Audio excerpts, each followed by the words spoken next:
Hello there guys and welcome back to a brand new video. Now on the Tuesday the 23rd of June it was revealed that EA CEO Andrew Wilson said in a webinar to investors after EA Play that EA plans on doubling down on making Star Wars games from this moment forward.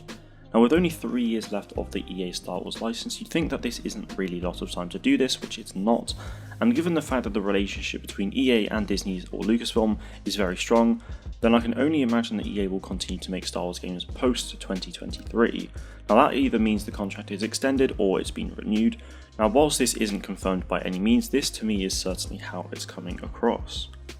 So what does Andrew mean when he says he wants to double down on Star Wars games? Well, put simply, it's basically just to make more of them.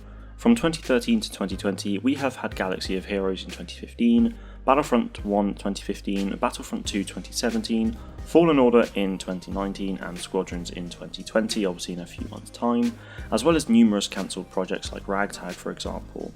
So in short, we've pretty much had a new Star Wars game every 2 years, which if you really think about it, isn't really that much.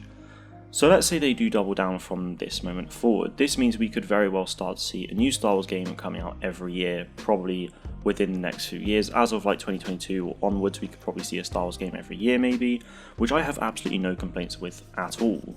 Star Wars is such a huge universe where literally anything is possible, so why not dive deeper into that?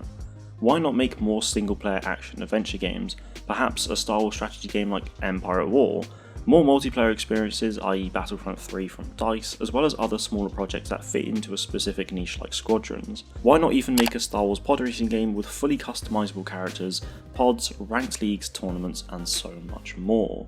The possibilities of making Star Wars games really is vast, and there are pretty much no limitations when it comes to this universe, and that is something I really hope EA starts to exploit over the coming years.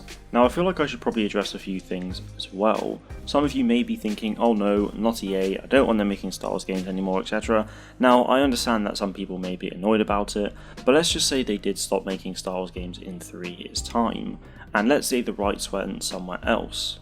So if it went to another publisher like Ubisoft for example, then it would likely be at least another 3 to 4 years after that until we actually see another Star Wars game. The reason for this is that they would need to build up the relationships that EA already have, and then they'd also need to come up with these ideas, prototype them, pre-production, and all these other things, as well as getting into full-blown production, and all of this does obviously take a very long time to do. It took EA around 2 years to bring out its first AAA title with Battlefront 2015, so I can't really imagine it being any different anywhere else. Now not only that, but the EA Star Wars license has actually been fairly successful thus far. Sure, Battlefront 2 had a bad launch in terms of its reputation, but both Battlefront games combined sold 35 million copies.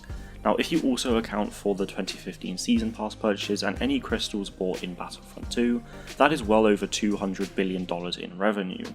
Galaxy of Heroes as well, a free-to-play mobile game launched in 2015, has also made over $1 billion in revenue as well. And lastly we have Fallen Order, which has outsold EA's expectations with over 10 million copies sold within the first 2 to 3 months. Now that is obviously likely another $500 million in revenue plus.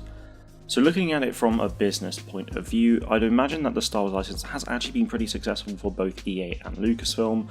Could they have done better? Yes, perhaps they could have, but I think EA wanting to double down on making Star Wars games is a good sign for both the players and the business in general. EA have already learnt their lessons with microtransactions in Star Wars games, so I have absolutely no doubt we will very rarely see them appear going forward.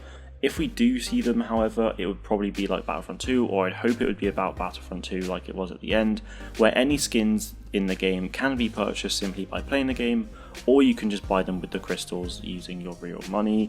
At least this way you all have a choice with regards to whether you don't want to spend your money or whether you do. At that point it is up to you. Anyway guys, let me know in the comments what you think about all of this. What Star Wars games would you like to see in the future?